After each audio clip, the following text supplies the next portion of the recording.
Yuk mulai.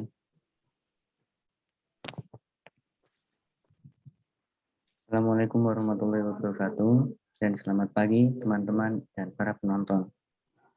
Di sini saya akan memperkenalkan diri.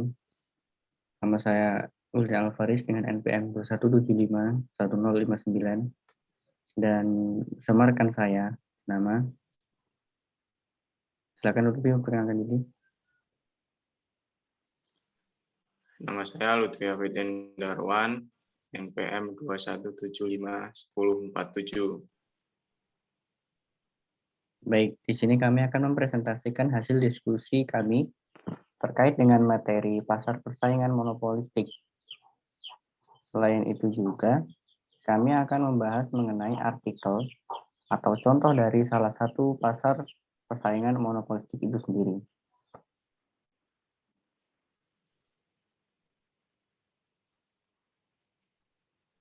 Baik, setelah memperkenalkan diri, di sini saya selaku moderator akan memimpin jalannya presentasi. Baik, tanpa berlama-lama lagi, langsung saja kita mulai. Nah, sebelum memasuki artikel yang telah kami diskusikan, kami akan memberikan sedikit gambaran singkat mengenai apa itu pasar persaingan monopolistik. Dan pembahasan mengenai pasar monopolistik itu sendiri akan disampaikan oleh rekan saya, yaitu Lutfi. Kepada Lutfi, dipersilakan. Baik, terima kasih Wildan. Gambaran sederhana perusahaan ke pasar monopolistik. Pasar persaingan monopolistik pada dasarnya adalah pasar yang berada di antara dua jenis pasar yang ekstrim, yaitu persaingan sempurna dan monopoli. Oleh sebab itu, sifat-sifatnya mengandung unsur-unsur sifat monopoli dan unsur-unsur sifat pasar persaingan sempurna. Pasar persaingan monopolistik dapat didefinisikan sebagai suatu pasar di mana terdapat banyak produsen yang menghasilkan barang yang berbeda corak atau different product. Ciri-ciri pasar monopolistik adalah sebagai berikut. Yang pertama, terdapat banyak penjual. Terdapat cukup banyak penjual dalam pasar persaingan monopolistik. Namun demikian, ia tidaklah sebanyak dalam pasar persaingan. Apabila di dalam pasar sudah terdapat beberapa puluh perusahaan, maka pasar persaingan monopolistik sudah makin mungkin wujud. Yang kedua, barangnya bersifat berbeda corak. Ciri ini merupakan sifat yang penting dalam membedakan antara pasar persaingan monopolistik dan pasar persaingan sempurna. Seperti telah diterangkan, dalam persaingan sempurna, produksi berbagai perusahaan adalah serupa. Oleh karenanya, sukar membedakan yang mana yang merupakan produksi suatu perusahaan dan mana pula produksi perusahaan lainnya. Yang ketiga, perusahaan mempunyai sedikit kekuasaan mempengaruhi harga. Berbeda dengan perusahaan dalam pasar persaingan sempurna yang tidak mempunyai kekuasaan dalam mempengaruhi harga. Perusahaan dalam pasar persaingan monopolistik dapat mempengaruhi harga. Namun demikian pengaruhnya ini relatif kecil kalau dibandingkan dengan perusahaan oligopoli dan monopoli. Yang keempat, masuknya ke industri relatif mudah. Perusahaan yang akan masuk dan menjalankan usaha di dalam pasar persaingan monopolistik tidak akan banyak mengalami kesukaran. Hambatan yang dihadapi tidaklah seberapa seperti di dalam oligopoli dan monopoli, tetapi kemasukan tidaklah semudah seperti di dalam pasar persaingan sempurna. Dan yang terakhir, promosi penjualan yang sangat aktif. Harga bukanlah penentu utama dari besarnya pasar dari perusahaan-perusahaan dalam pasar persaingan monopolistik. Sesuatu perusahaan mungkin menjual barangnya dengan harga relatif tinggi, tapi masih tetap dapat menarik banyak langganan. Demikian dari saya kembalikan kepada moderator. Baik, Lutfi, terima kasih atas penjelasannya.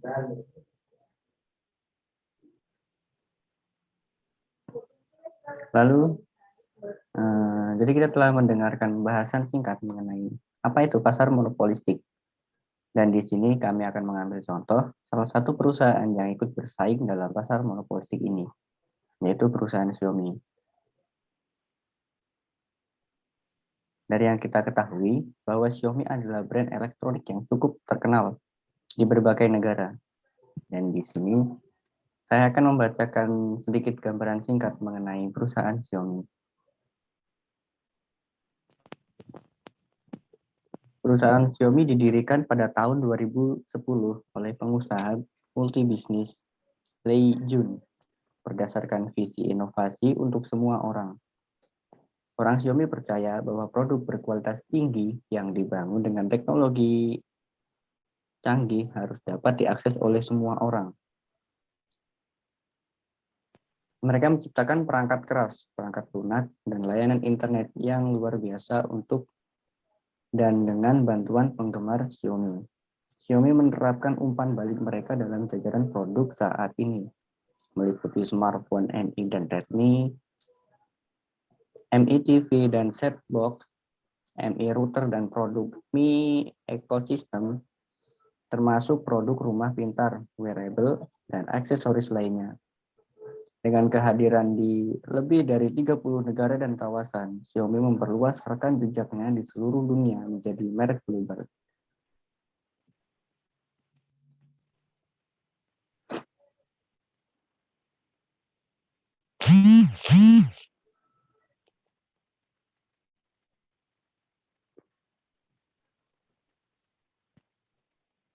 Dikutip dari web resmi Xiaomi, mi.co.id, Xiaomi ingin terus berfokus untuk menjadi perusahaan internet seluler yang paling berorientasi pengguna, dan mereka bertekad untuk dapat terus memulai harapan melalui inovasi pada perangkat lunak, perangkat keras, dan layanan. Banyak dari karyawan kami pada awalnya merupakan penggemar produk Mi sebelum mereka memutuskan untuk bergabung dengan Xiaomi. Tim Xiaomi tidak hanya sangat antusias dengan teknologi, tapi juga terus berupaya untuk menciptakan kesempurnaan untuk mendobrak pandangan kuno dan batas-batas. Semuanya hanya untuk memastikan produk mereka tetap unik dan menawarkan pengalaman pengguna yang tiada duanya.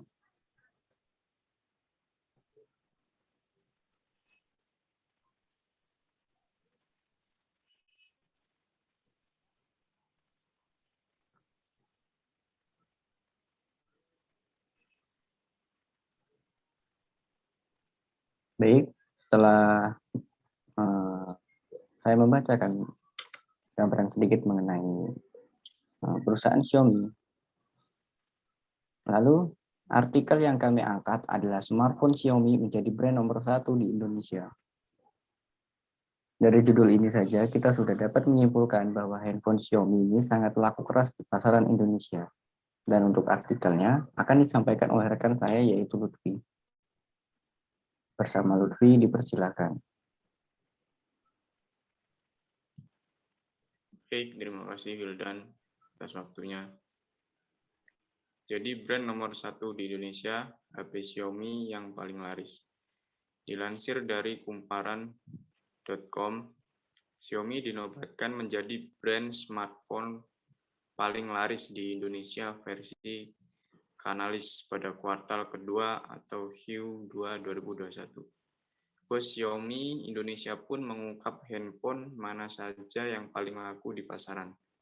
Dalam laporan Canalys pada paruh kedua 2021, secara mengejutkan Xiaomi bisa mencatat pertumbuhan cukup tinggi dan mampu menggeser Oppo di posisi puncak. Xiaomi pun tercatat menguasai pangsa pasar smartphone di Indonesia sebesar 28% dengan annual growth mencapai 112%.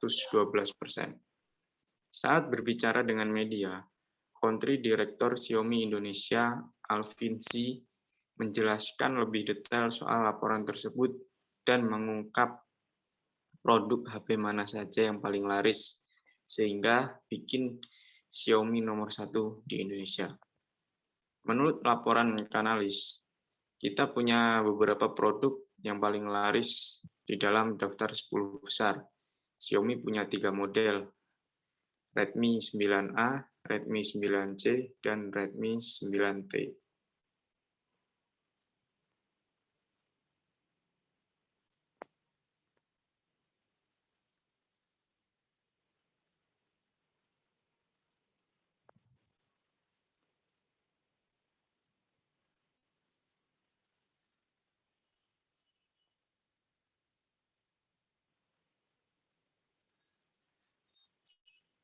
Baik, saya kembalikan kepada moderator.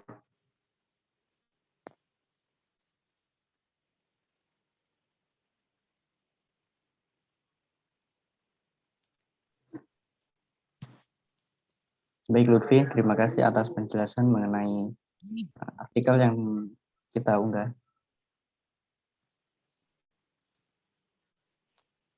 Lalu mengenai komentar, kami setuju apabila Xiaomi mendapatkan tahtanya sebagai brand smartphone nomor 1 di pasar Indonesia. Selain harga yang ditawarkan oleh Xiaomi adalah murah, kualitas produknya juga tidak kalah dengan brand smartphone lainnya yang sekelas dengan Xiaomi. Apabila dibandingkan dengan brand Samsung, Xiaomi jauh lebih murah dan otomatis permintaan akan suatu produk tersebut akan semakin meningkat. Karena hal ini akan sesuai dengan fungsi permintaan. Selain itu, dari awal kemunculannya, Xiaomi telah mempromosikan dirinya sebagai penyedia smartphone dengan harga murah. Masyarakat pun akhirnya menyematkan label tersebut kepadanya untuk mempertahankan perspektif konsumen akan brandnya. Xiaomi pun terus membuat smartphone murah namun dengan kualitas yang bisa disandingkan dengan kompetitornya.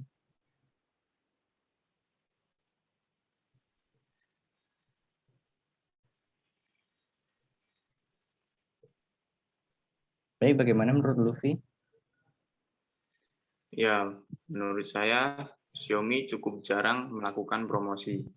Mereka umumnya hanya memanfaatkan platform online seperti media sosial, website, dan rilis kepada media untuk memperkenalkan produk barunya.